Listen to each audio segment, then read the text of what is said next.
Baik, Assalamualaikum warahmatullahi wabarakatuh.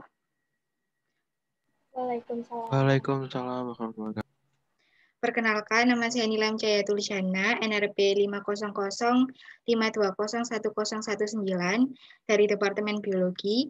Di sini saya berperan sebagai moderator yang akan memimpin jalannya presentasi dan juga diskusi yang akan dibawakan oleh kelompok 3 dengan judul Sifat Asidku sebagai salah satu aspek menuju generasi insan kamil pada millennials.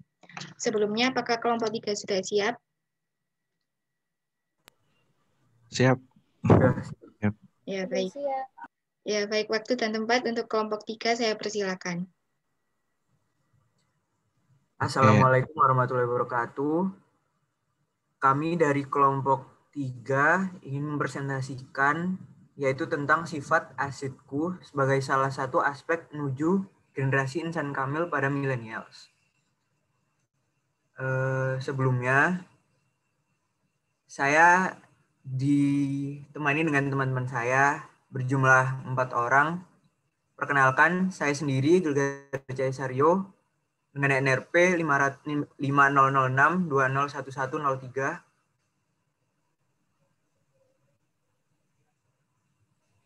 Oke, perkenalkan nama saya Danang Samudra dengan NRP 5005201093. Perkenalkan, nama saya Erna Nabila Putri dengan NRP 50052011067. Nama saya Karisma Armida Ulaya dengan NRP 5005201047. Perkenalkan, nama saya Rizky Fadila dengan NRP 5005201061. Sudah semua. Kali ini saya akan menjelaskan, mungkin boleh di-share screen terlebih dahulu. Oke, izin share screen ya.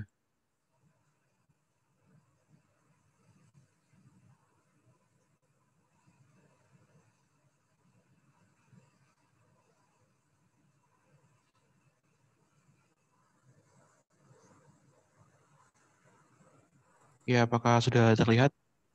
Sudah terlihat. Oke.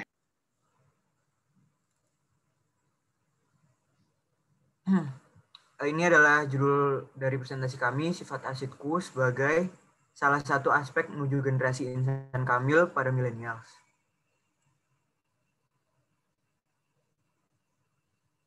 Ini.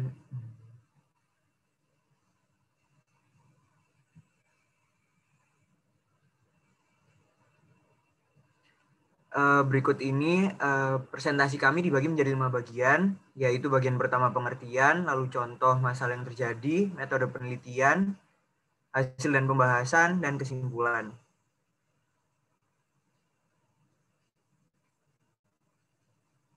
Bagian pertama pengertian.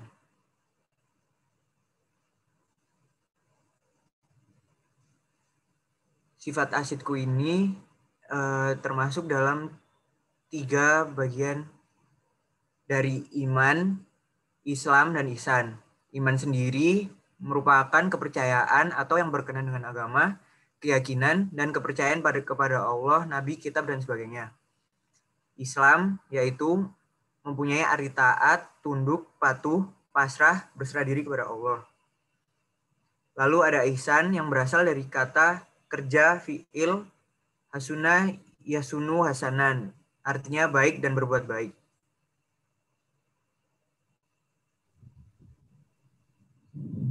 Insan kamil sendiri ialah manusia yang sempurna dari segi wujud dan pengetahuannya.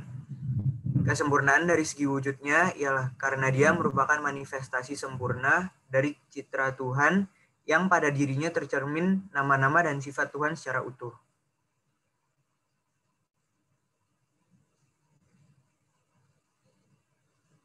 Dua contoh masalah akan dilanjutkan oleh rekan saya. Ya, terima kasih Gilgar. Selanjutnya ada contoh masalah.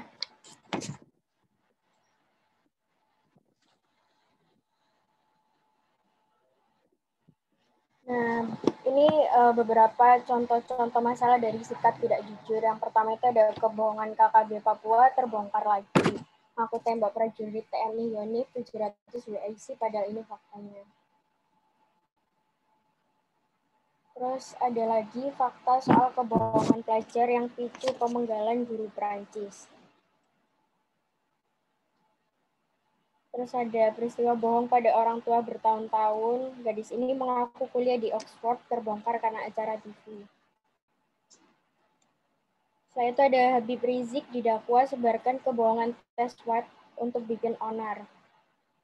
Dan yang terakhir ada kebohongan Ratna Sarumpait. Ya, ini beberapa contoh aja, masih banyak yang lainnya. Berikut adalah dalil tentang sifat jujur yang berada di Quran Surat Al-Maidah ayat 8 yang tulisannya, hai orang-orang yang beriman, hendaklah kamu jadi orang-orang yang selalu menegakkan kebenaran karena Allah Subhanahu wa Ta'ala, menjadi saksi dengan adil.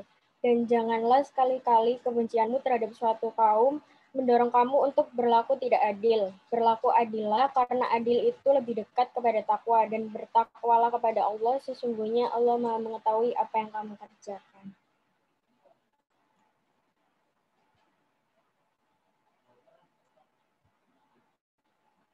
Nah, ini ada beberapa akibat dari sikap tidak jujur. Yang pertama, orang-orang akan kehilangan rasa percaya kepadamu. Yang kedua, kamu selalu menaruh curiga pada orang lain dan merasa tidak ada orang yang jujur di dunia. Yang ketiga, kamu akan merasa gelisah secara terus-menerus. Yang keempat, kamu menjadi terbiasa mengucapkan hal-hal yang tidak sebenarnya terjadi. Yang terakhir, reputasimu akan buruk dan kamu akan dicap sebagai pembohong. Selanjutnya akan dijelaskan oleh teman saya. Terima kasih. Oke, baik, terima kasih kepada Erlina. Jadi di sini saya akan menjelaskan mengenai metode penelitian yang kami gunakan pada penelitian kali ini. Oke, jadi di sini metode penelitian ini merupakan salah satu aspek atau bagian terpenting dalam suatu penelitian. Mengapa? Karena metode penelitian ini merupakan suatu gambaran mengenai bagaimana cara peneliti meneliti penelitian ini dalam segi sistematika, model, konsep, teknik dalam pengumpulan data, dan sebagainya. Nah, dengan adanya metode penelitian ini diharapkan para pembaca ini dapat mengetahui sebenarnya peneliti ini menggunakan metode apa sehingga dapat mendapatkan data yang sesuai dengan topik yang sedang dibahas. Nah, kami sebagai peneliti di sini tentu akan menjawabnya melalui metode penelitian ini karena dalam metode penelitian kali ini tuh sudah mencakup unsur 5W1H atau what, where, when, why, who, and how this research atau makalah atau penelitian ini dilaksanakan. Jadi seperti itu. Oke, jadi di sini metode penelitian kali ini ada 4 fokus utama. Yang pertama mengenai rancangan penelitian. Oke, jadi rancangan penelitian ini merupakan suatu kerangka atau sketsa yang didesain oleh peneliti sebagai rencana dari suatu penelitian atau research plan. Nah, dalam hal ini rancangan penelitian ini itu mencakup jenis penelitian yang diambil peneliti. Kemudian untuk populasi, sebagaimana kita ketahui bahwa populasi itu merupakan seluruh objek yang akan menjadi bahan peneliti. Dan kemudian terakhir yaitu yang ketiga yaitu ada teknik pengumpulan data. Teknik pengumpulan data ini merupakan cara yang digunakan oleh peneliti untuk mengumpulkan informasi atau fakta-fakta yang ada di lapangan. Nah, teknik pengumpulan data ini bergantung pada jenis penelitian yang kami gunakan. Kemudian untuk yang terakhir, di sini kita ada variabel penelitian. Sebagaimana yang kita ketahui bahwa dalam suatu penelitian itu ada fokus utama atau titik perhatian yang dituju. Nah, fokus itulah yang disebut dengan variabel penelitian. Atau yang saya simpulkan bahwa variabel penelitian itu merupakan suatu atribut atau sifat dari subjek, objek, atau kegiatan yang mempunyai variasi tertentu yang ditetapkan oleh peneliti untuk dipelajari dan ditarik kesimpulannya nanti. Oke, jadi yang pertama di sini yaitu ada rancangan penelitian. Untuk rancangan penelitian kali ini kita menggunakan jenis penelitian deskriptif, yang mana penelitian deskriptif ini merupakan penelitian yang menggambarkan suatu masalah atau fenomena yang terjadi pada saat ini atau sedang berlangsung. Nah, dalam penelitian kita kali ini yaitu permasalahan yang kita bahas yaitu mengenai tindakan jujur atau sifat asidku ini sebagai salah satu aspek dalam membentuk generasi insan kamil pada kaum millennials. Kemudian untuk populasi di sini kita mengambil 50 responden, yang mana 50 responden itu rentang umurnya yaitu dari umur 17 hingga 23 tahun, yang mana itu merupakan umur-umur dari mahasiswa. Kemudian di sini ada data. Jadi untuk teknik pengumpulan data ini kita menggunakan teknik pengumpulan data berupa angket atau kuesioner, yang mana kita membuat suatu G-form, dan G-form itu nanti kita akan sebar ke beberapa mahasiswa yang tersebar di seluruh Indonesia. Teknik ini merupakan salah satu dalam metode survei, yang mana nanti kita akan mendapatkan suatu data. Data tersebut bersifat primer. Jadi data primer ini merupakan data inti atau pokok dalam penelitian. Nah, data ini tuh bersifat kualitatif, yang mana berasal dari mahasiswa di seluruh Indonesia. Nah, selain itu, di sini kami juga menggunakan data sekunder. Data sekunder ini merupakan data yang mana peneliti dapatkan dari sumber referensi, seperti jurnal atau buku. Nah, data ini tuh sifatnya sebagai pendukung dari fakta, permasalahan, dan hal-hal lainnya yang menjadi pokok permasalahan dalam penelitian kali ini. Kemudian untuk yang terakhir, di sini kita ada variabel penelitian, yaitu ada variabel bebas dan variabel terikat. Untuk variabel bebasnya tersendiri, di sini kita variabel yang kita ambil yaitu mengenai sifat-sifat jujur, dan untuk variabel terikatnya sendiri yaitu mengenai generasi insan kamil pada kaum millennials. Oke, untuk yang selanjutnya akan dijelaskan oleh rekan saya. Terima kasih. Oke, terima kasih untuk kesempatannya. Di sini saya akan menjelaskan tentang hasil dan pembahasan.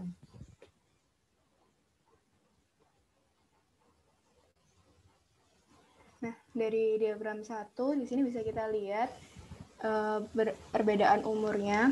Di sini kita memiliki persebaran, yaitu responden yang berumur 17 tahun sebanyak 2%, ada 1 orang. Responden berumur 18 tahun sebanyak 30%, ada 15 orang. Responden berumur 19 tahun sebanyak 58%, ada 29 orang. Dan responden berumur 20 tahun sebanyak 10%, ada 5 orang. Di sini kita menggunakan survei umur ini agar kita mengetahui cara pandang masing-masing orang tentang jujur melalui perbedaan umur. Mungkin bisa di next. Dan yang kedua, kita memiliki seberapa seringkah kalian berkata jujur. Nah, dari diagram 2, di sini responden sebanyak 50 orang persebarannya, yaitu responden yang selalu jujur sebanyak 10%, ada 5 orang. Responden memiliki kadang-kadang jujur sebanyak 18%, ada 9 orang. Dan responden memilih sering untuk jujur sebanyak 72%, ada 36 orang. Nah, perbedaan responden sering tidaknya berkata jujur ini kemungkinan dikarenakan adanya perbedaan pendidikan karakter mereka ketika masih kecil. Nah, pendidikan karakter ini sendiri mempunyai peran untuk mengolah kecerdasan emosi seseorang. Sehingga ketika seseorang memiliki kecerdasan emosi yang bagus dan memiliki pendidikan karakter yang bagus, dia akan bisa mengendalikan emosi mereka, dan mereka pun mengetahui tentang pentingnya sifat asidku untuk menuju generasi insan kamil. Mungkin bisa di next. Nah, untuk yang ketiga, kita memiliki seberapa pentingkah jujur menurut kalian. Nah, di sini kita memiliki angka 1-5, di mana semakin tinggi angka, semakin penting untuk berkata jujur. Nah, menurut responden, persebarannya yaitu di angka 1 dan 2 ada 0%, responden yang memiliki tingkat penting jujur di angka 3 ada 2%, dan di angka 4 ada 6%, dan responden yang memiliki tingkat di angka 5 ada 92%. Di sini para responden juga menyertakan alasan mereka, dan di sini dari alasan para responden bisa kita tarik kesimpulan bahwa alasan responden pentingnya berkata jujur adalah karena jujur membuat orang lain bisa percaya sama kita dan kita akan mendapatkan amanah jujur dan bisa membawa pahala kepada kita. Mungkin bisa di next. Nah, di sini kita memiliki bagaimana perasaan kalian setelah melakukan tindakan jujur. Dari grafik di sini diperoleh data di mana 1 sampai 5 semakin tinggi angkanya responden memiliki bersalah, semakin merasa bersalah. Nah, di angka 1 sebanyak 10% ada 5 orang, responden memiliki di angka 2 ada 2% ada 1 orang, responden memilih di angka 3 sebanyak 12% ada 6 orang, responden memilih di angka 4 sebanyak 32% ada 16 orang, dan responden memilih di angka 5 yaitu sebanyak 40% ada 22 orang. Nah, bisa dilihat dari grafik, kita ketahui bahwa responden yang banyak yang merasa bersalah setelah melakukan kebohongan. Mungkin masih ada beberapa responden yang merasa biasa saja setelah melakukan kebohongan. Di sini kita harus menegaskan bahwa sebagai generasi insal kamil harus mengetahui pentingnya asidku karena sifat ini sendiri membawa beberapa manfaat. Yang pertama, ada perasaan dan hati tenang ketika berbicara jujur dan tidak memiliki beban karena ia takut akan diketahui kebohongannya. Dan yang kedua, kita akan mendapatkan pahala. Dan yang ketiga, kita juga akan dihormati oleh sesama manusia. Mungkin bisa di next. Dan ini yang terakhir, yaitu apakah kalian setuju dengan statement berbohong untuk kebaikan itu boleh dilakukan oleh apa tidak. Nah, dari diagram ini bisa kita lihat persebarannya, yaitu responden yang sangat setuju sebanyak 8%, ada 4 orang, responden yang memilih setuju sebanyak 38%, ada 19 orang, responden yang memilih biasa saja sebanyak 30%, ada 15 orang, dan responden memilih kurang setuju sebanyak 24%, ada 12 orang. Nah, dari data dihasilkan, sedikit responden memilih sangat setuju dengan statement tersebut. Memang benar, kejujuran itu sangat penting dalam membangun generasi insal kamil. Tetapi, Nabi juga memperbolehkan seseorang untuk berbohong, tapi dalam 3 perkara. Yaitu, Rasulullah tidak mentolerir suatu kebohongan kecuali dalam 3 perkaraan, ada untuk kebaikan, dan dalam keadaan perang, dan suami membohongi istri, dan istri membohongi suami. Untuk selanjutnya, akan dijelaskan oleh teman saya.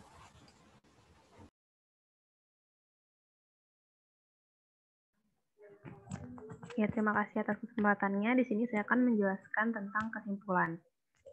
Jadi, mungkin boleh di next dulu.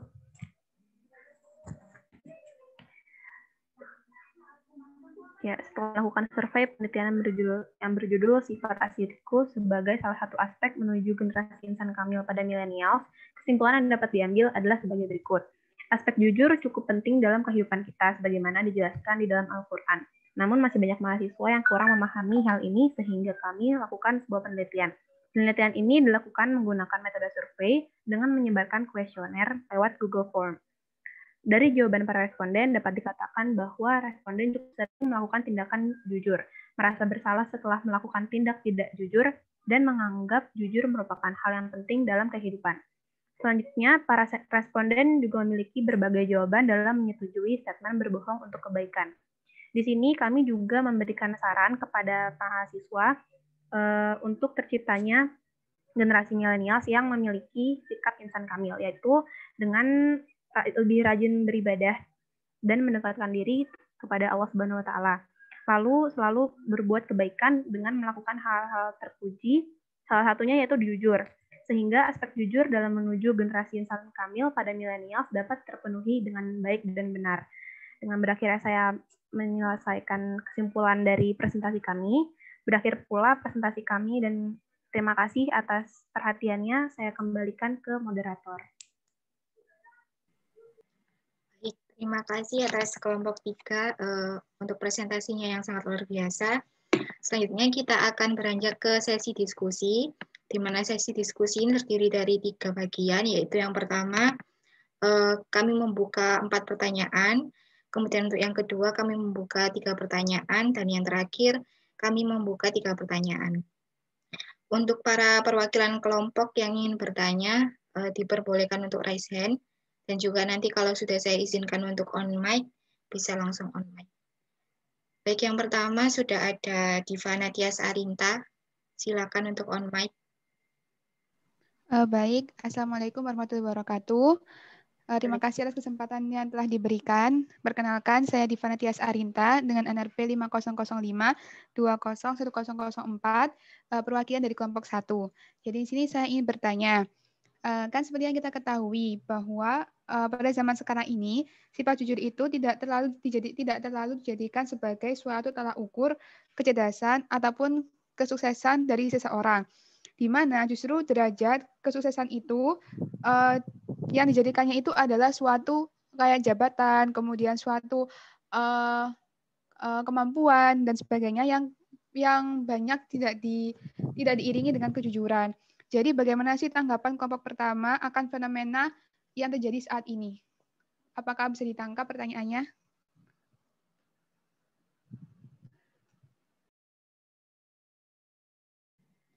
Bagaimana kelompok 3, apakah sudah jelas pertanyaannya? Ya, sudah jelas. Ya, baik. Untuk selanjutnya ada Desita Amalia. Silakan untuk on mic. Baik, terima kasih atas kesempatannya. Pertama-tama, Assalamualaikum warahmatullahi wabarakatuh. Perkenalkan, nama saya Desita Amalia Pratiwi dengan NRP 5005-201-087. Saya perwakilan dari kelompok 4. Di sini saya ingin menanyakan, kan dari grafik 1 diketahui bahwa sebagian besar responden menyetujui bahwa jujur merupakan hal yang sangat penting. Kemudian pada diagram 2, diketahui pula bahwa sebagian besar responden memilih sering jujur dan diikuti kadang-kadang jujur. Menurut kelompok Anda, bagaimana memperbaiki kekurangan dari jawaban responden yang masih terkadang-kadang jujurnya? Segitu saja, apakah dapat dipahami? Baik, dapat dipahami. Terima kasih atas pertanyaannya. Baik, selanjutnya ada Adinda Putri Audina. Silakan untuk on mic. Baik, terima kasih atas kesempatannya. Apakah suara saya sudah jelas? Ya, sudah jelas. Ya, sebelumnya saya minta maaf karena tidak dapat on cam karena takut jaringannya putus-putus. Baik, saya Dinda Putri Audina, NRP 5027201073, berasal dari kelompok 8. Saya ingin bertanya, jadi tadi sudah disinggung bahwa Rasulullah Shallallahu Alaihi Wasallam tidak mentolerir suatu kebohongan kecuali dalam 3 perkara. Nah, salah satunya itu suami membohongi istri dan istri membohongi suami demi menyenangkan pasangannya. Nah, saya ingin bertanya pendapat kelompok 3, bagaimana jika berbohong demi kebaikan itu justru berakibat fatal? Terima kasih, apakah bisa dipahami? Bisa. Terima kasih atas. Baik, terima kasih. Baik, selanjutnya masih ada sisa 1 pertanyaan. Mungkin dari perwakilan kelompok lain, ada yang ingin mengajukan pertanyaan, bisa langsung raise hand.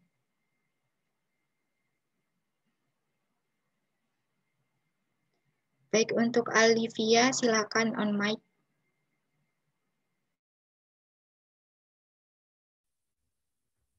Assalamualaikum warahmatullahi wabarakatuh. Apakah suara saya sudah terdengar? Ya, sudah terdengar. Perkenalkan, nama saya Alivia Busanurtiyah, NRP 5020201047, perwakilan dari kelompok 7. Di sini saya akan menanyakan, dari data yang telah dipaparkan, banyak sekali milenial yang setuju dengan pentingnya kejujuran. Lalu menurut kelompok Anda, apa saja hal yang dapat menunjukkan bahwa orang tersebut jujur atau tidak? Terima kasih. Baik, terima kasih atas pertanyaan-pertanyaan yang telah diberikan. Selanjutnya, saya berikan kesempatan untuk kelompok 3 untuk menjawab pertanyaannya. Apabila sudah ingin menjawab, bisa langsung raise hand.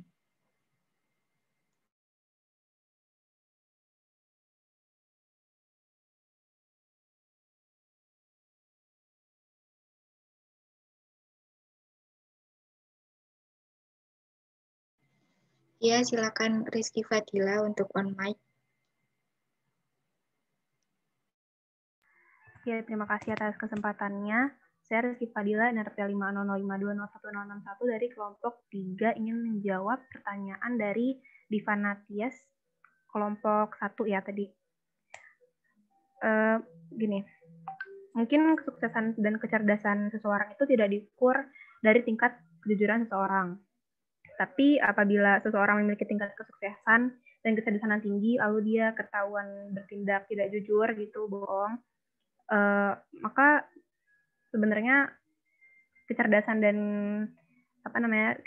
kesuksesan dia nggak akan berarti apa-apa lagi, karena kejujuran sendiri kan merupakan salah satu poin penting yang menunjang menunjang kecerdasan dan kesuksesan seseorang kan.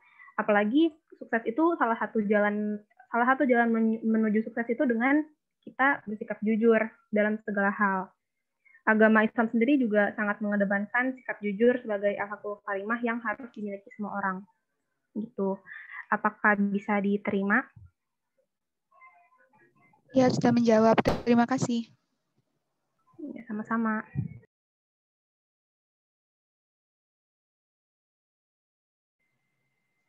Baik, selanjutnya untuk Karisma Armida Ulaya bisa langsung on mic. Oke, di sini saya akan menjawab pertanyaan dari kelompok 4 dari Desita. Pertanyaannya yaitu bagaimana cara memperbaiki kekurangan orang-orang yang masih kadang-kadang jujurnya. Nah, sebenarnya orang yang melakukan kebohongan ini biasanya karena takut akan respon dari orang dari sekitarnya. Nah, maka dari itu, untuk memperbaiki akar berbuat jujur, itu dimulai dari diri kita sendiri, yaitu melatih. Terus kita harus menerima konsekuensi apa yang telah diperbuat, dan untuk orang-orang di sekitarnya untuk menghargai apa yang telah berbuat jujur. Kita juga tidak boleh menyalahkan atau menjudutkannya. Nah, dan kita sebagai insal kamil di sini juga harus ingat bahwa jujur adalah perintah Allah dan sudah diatur dalam Al-Quran, surat Al-An'am ayat 152, yang artinya apabila kamu berbicara sejujur-jujurnya, dan sekalipun dia kerabatmu, dan penuhilah janji Allah, demikian dia memerintahkan kepadamu agar kamu ingat. Bagaimana? Apakah sudah menjawab? Baik, terima kasih sudah cukup menjawab.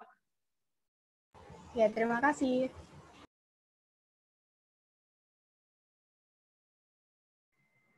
Baik, selanjutnya untuk Erlina Nabila bisa langsung on mic. Ya, terima kasih moderator atas kesempatannya. Perkenalkan, nama saya Erlina Nabila Putri dengan NRP 50052011067. Di sini saya akan menjawab pertanyaan dari kelompok 8 dari Mbak Audi. Yang pertanyaannya itu, Rasulullah tidak mentolerir suatu kebohongan kecuali dalam 3 perkara.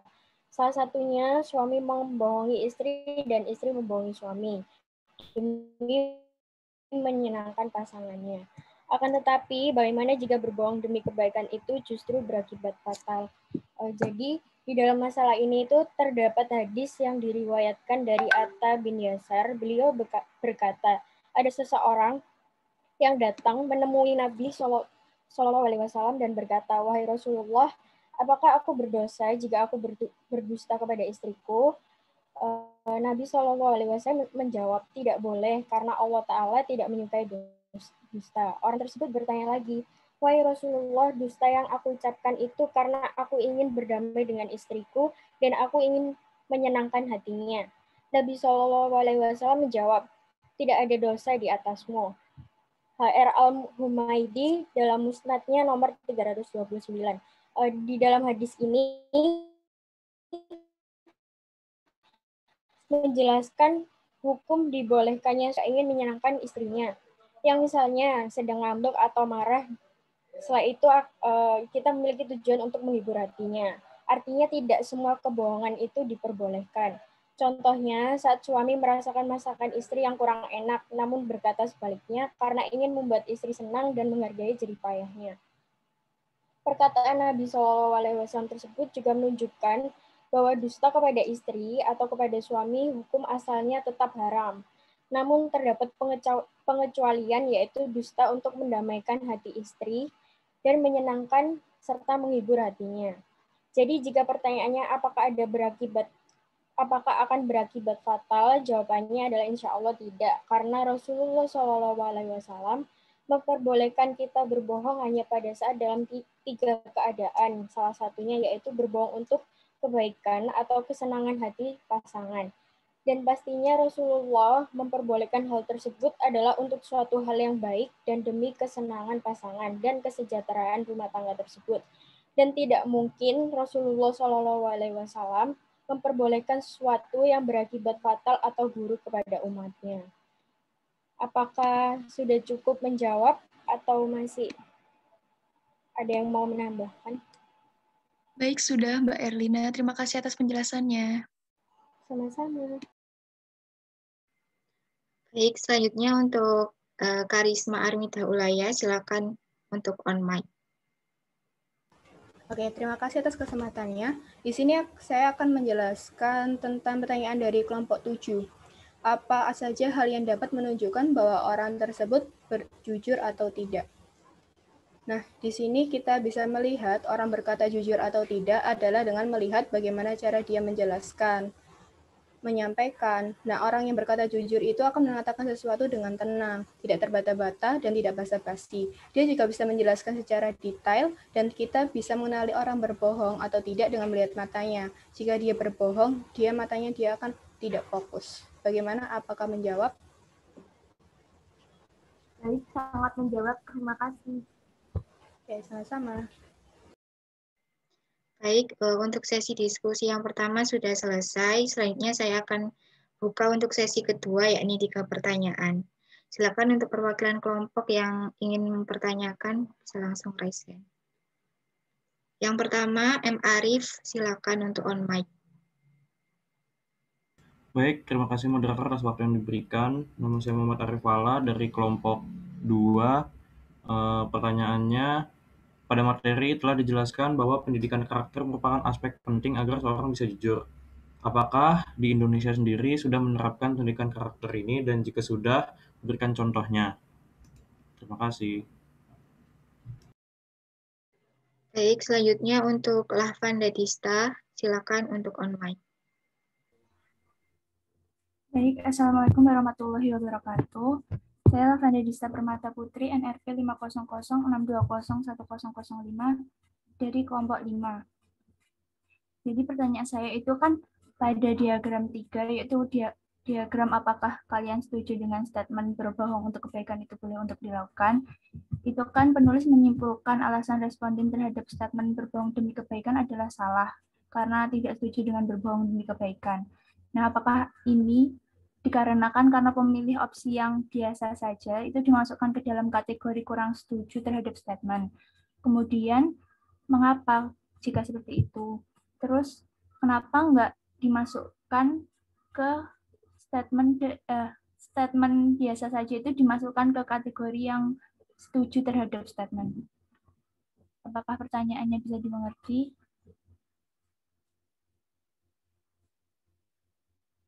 Iya, bisa. Terima kasih atas pertanyaannya. Terima kasih. Baik, selanjutnya untuk Syafiq Barik, bisa langsung on mic.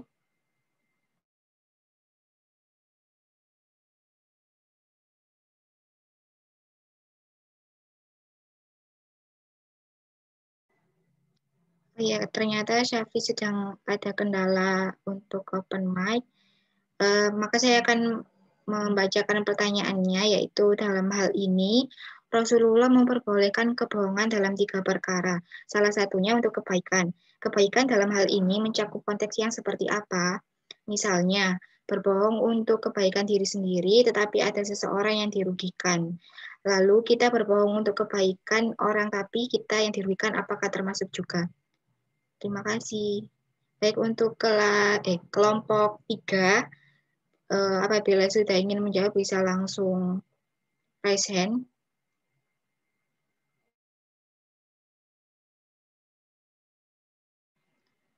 Oke, Danang Samudra, dipersilakan untuk on mic. Oke, baik. Jadi terima kasih atas kesempatannya, moderator. Di sini saya akan menjawab pertanyaannya dari Saudara Arif, selaku perwakilan dari kelompok 2.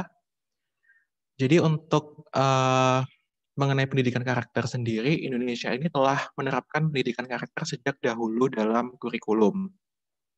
Dan kali ini dipertegas lagi dengan menjadikan pendidikan karakter ini suatu program gerakan bernama Penguatan Pendidikan Karakter atau PPK yang telah digulirkan sejak tahun 2016. Nah, dalam program tersebut disebutkan bahwa 70% digunakan untuk porsi pendidikan karakter dan 30%-nya itu untuk porsi pengetahuan umum. Nah, dalam pendidikan karakter itu sendiri ada 5 karakter utama yang ingin dibentuk oleh Kemendikbud dan juga pemerintah melalui program ini, yaitu yang pertama ada religius, nasionalis, integritas, mandiri, dan gotong royong. Nah, dalam nilai religius itulah siswa atau mahasiswa diharapkan dapat mencerminkan keberimanan terhadap Tuhan Yang Maha Esa. Salah satunya yaitu melalui sikap jujur. Nah, untuk contoh penerapannya sendiri itu, Indonesia itu telah menerapkan seperti kalau kita ingat lagi pada saat zaman SD itu ada salah satunya pelajaran budi pekerti luhur. Nah, untuk sekarang ini misalnya dalam perkuliahan itu kita dapat mengambil salah satu contoh yaitu dari kelas agama Islam kelas 27 ini yang kali ini diampu oleh Bapak Khairul Mahfud. Nah, dalam kelas itu Bapak Khairul meminta mahasiswa untuk mengelis apakah sudah sholat berjamaah dan puasa sunnah. Nah, dari situ kejujuran seorang mahasiswa itu diuji. Jadi seperti itu. Apakah sudah menjawab, Saudara Arif? Terima kasih sudah. Oke, ya, sama-sama.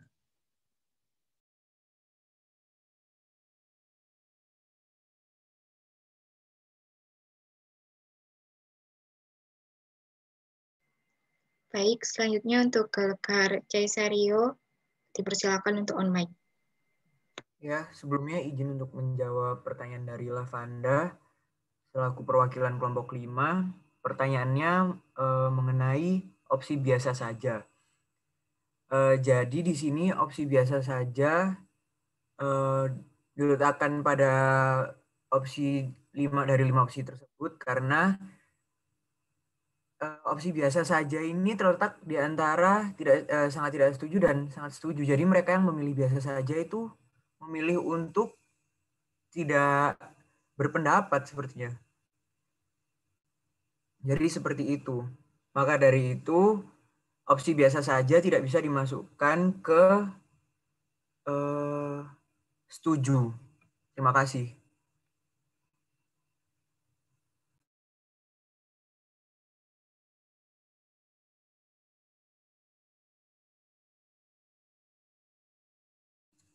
Apakah sudah menjawab pertanyaannya, Lavanda?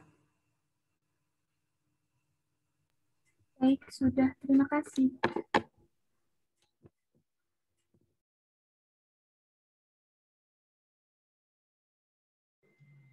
Baik, selanjutnya untuk Erlina Nabila, dipersilakan untuk on mic.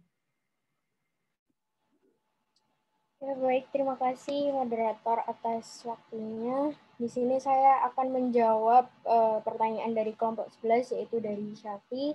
Yang pertanyaannya, dalam hal ini Rasulullah memperbolehkan kebohongan dalam 3 perkara. Salah satunya untuk kebaikan. Kebaikan dalam hal ini memiliki konteks seperti apa? Misalnya berbohong untuk kebaikan diri sendiri, tetapi ada seseorang yang dirugikan. Lalu kita berbohong untuk kebaikan orang, tapi kita yang dirugikan.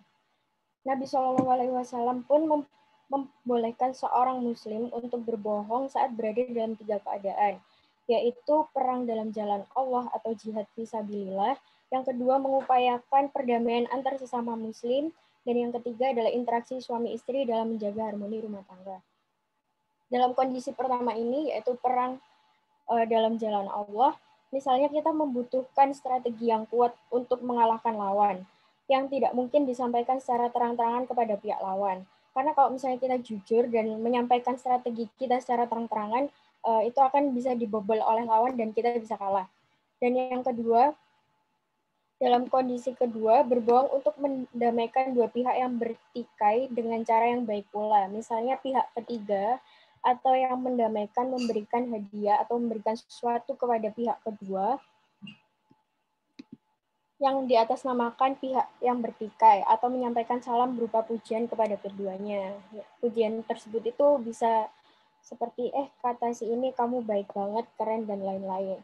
Terus setelah itu yang ketiga, kondisi ketiga yaitu bohongnya suami kepada istri ataupun sebaliknya. Dengan tujuan untuk menampakkan rasa sayang berupa pujian atau gombalan atau berjanji yang tidak wajib. Seperti, masakanmu selalu enak, kamu selalu ganteng atau cantik kalau memakai baju itu, dan lain-lain. Kebolehan berbohong ini di antara suami istri ini menjadi haram apabila bersangkutan dengan kewajiban keduanya, yaitu dalam menjalankan fungsi dan perannya di dalam rumah tangga. Contohnya itu kayak misalnya berbohong tidak punya uang, padahal uangnya ini dipakai untuk sesuatu yang tidak baik seperti judi dan lain sebagainya. Jadi berbohong dalam 3 hal ini yang dikatakan seperti Nabi kita, Nabi SAW, tidak untuk kepentingan diri sendiri, melainkan untuk kepentingan bersama, dan tidak ada yang merasa dirugikan. Seperti itu. Apakah jawaban saya sudah cukup?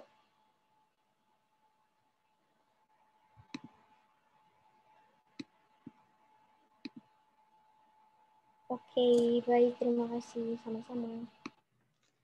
Baik, terima kasih untuk pertanyaan dan juga jawaban dari kelompok 3. Selanjutnya yaitu kita akan memasuki sesi diskusi yang ketiga. Bagi para perwakilan kelompok yang memiliki pertanyaan bisa langsung raise hand.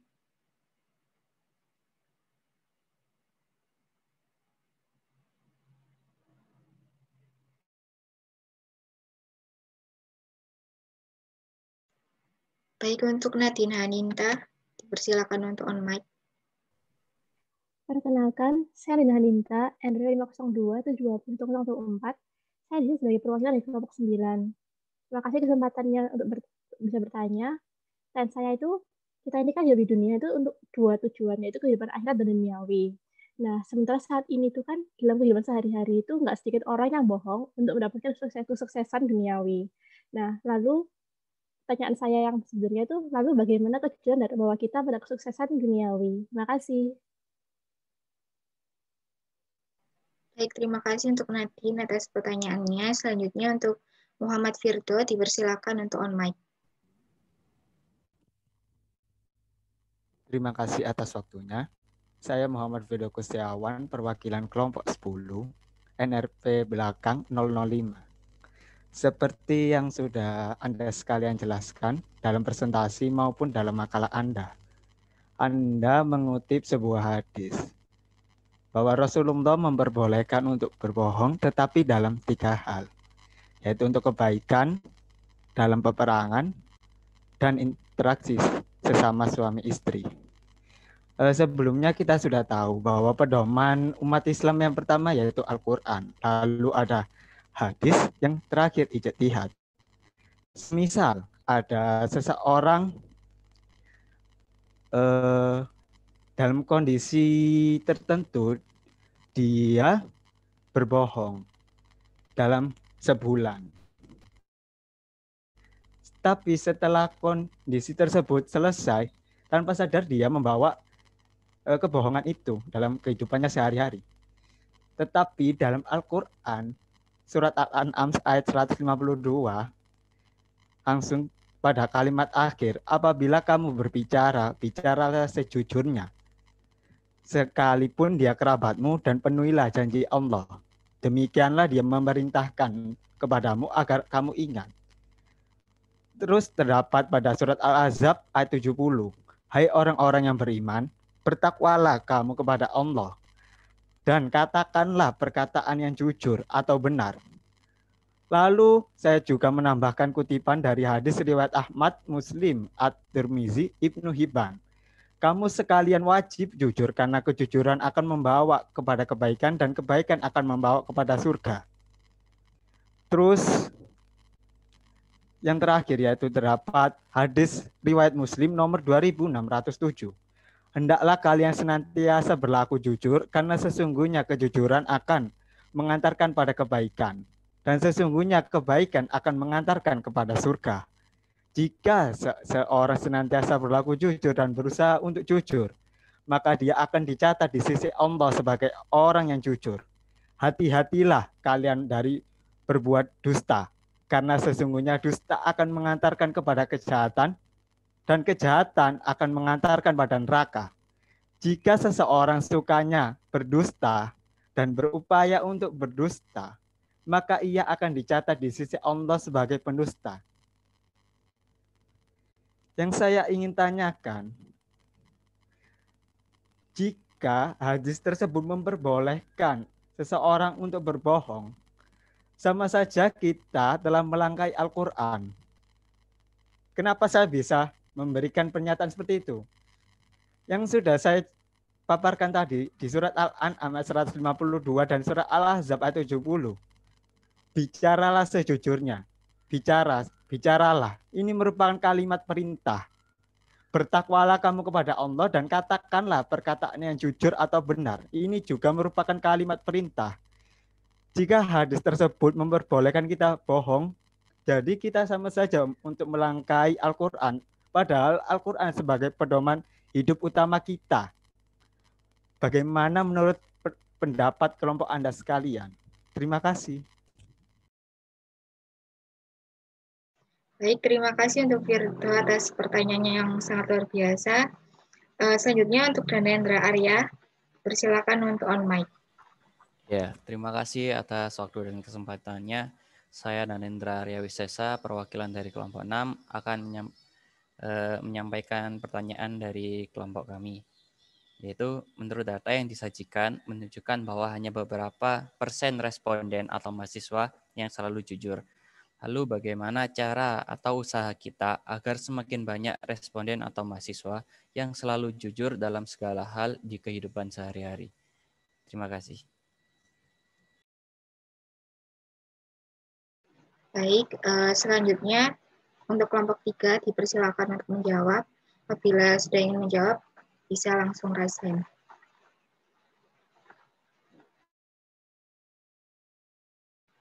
Baik, yang pertama untuk Danang Samudra, dipersilakan untuk on mic. Oke, baik. Terima kasih moderator atas kesempatannya. Jadi di sini saya akan menjawab pertanyaan dari kelompok 9, yaitu tadi perwakilannya atas nama Nadine. Menurut pendapat dari kelompok kami itu bahwa kesuksesan duniawi itu yang diawali dengan berbohong itu tidak akan bertahan lama, karena berbohong itu justru akan memberikan masalah baru tanpa kita sadari. Bisa saja masalah ini muncul besok atau di kemudian hari atau di tahun-tahun berikutnya. Jadi akan lebih baik jika kita jujur walaupun sulit meraih kesuksesan di dunia, tetapi hidup bisa lebih aman dan tenang, baik nanti di dunia ini maupun di akhirat nantinya. Jadi bersikaplah jujur karena jujur itu indah. Jadi seperti itu. Apakah sudah menjawab, Nadine? Sudah, terima kasih. Ya, sama-sama.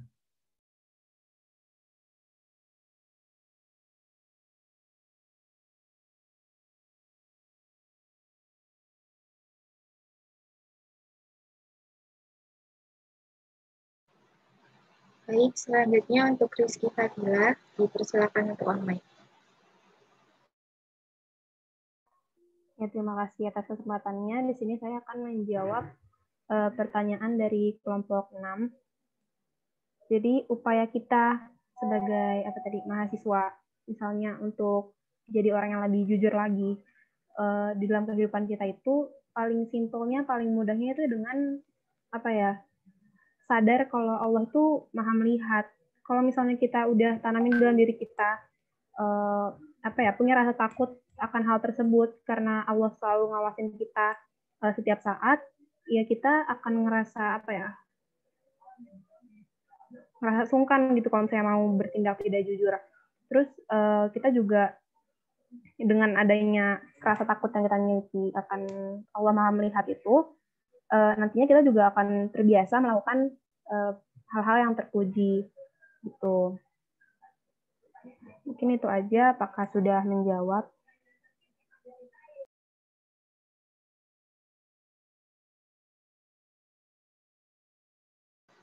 Bagaimana kelompok 10? 10? Maaf, kelompok 6 tadi. Oh, kelompok 6. Apakah sudah menjawab? Sudah, terima kasih. Ya. Terima kasih kembali. Baik, selanjutnya untuk Gelegar Kaisario, bisa langsung on mic. Ya, sebelumnya izin menjawab pertanyaan dari Rido, selaku perwakilan kelompok 10, mengenai pertanyaannya, mengapa melangkahi Al-Quran, padahal Al-Quran sudah berkata bahwa berbohong itu tidak boleh lah, intinya seperti itu.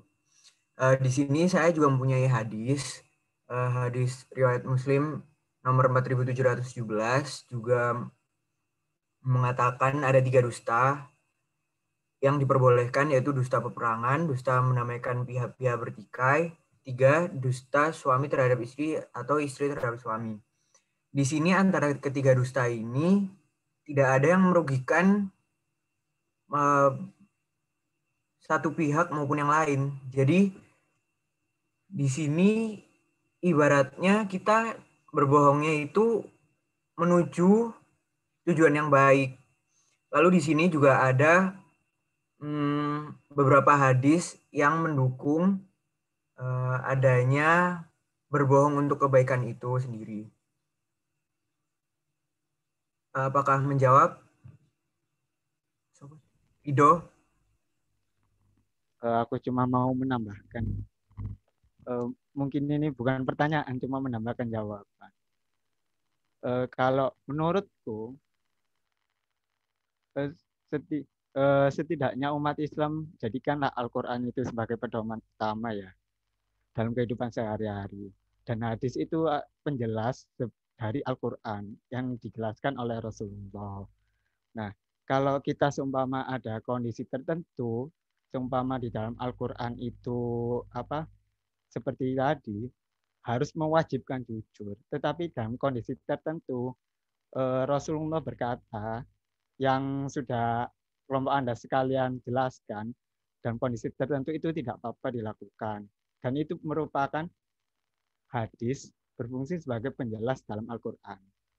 Itu saja sih kalau dari aku. Terima kasih.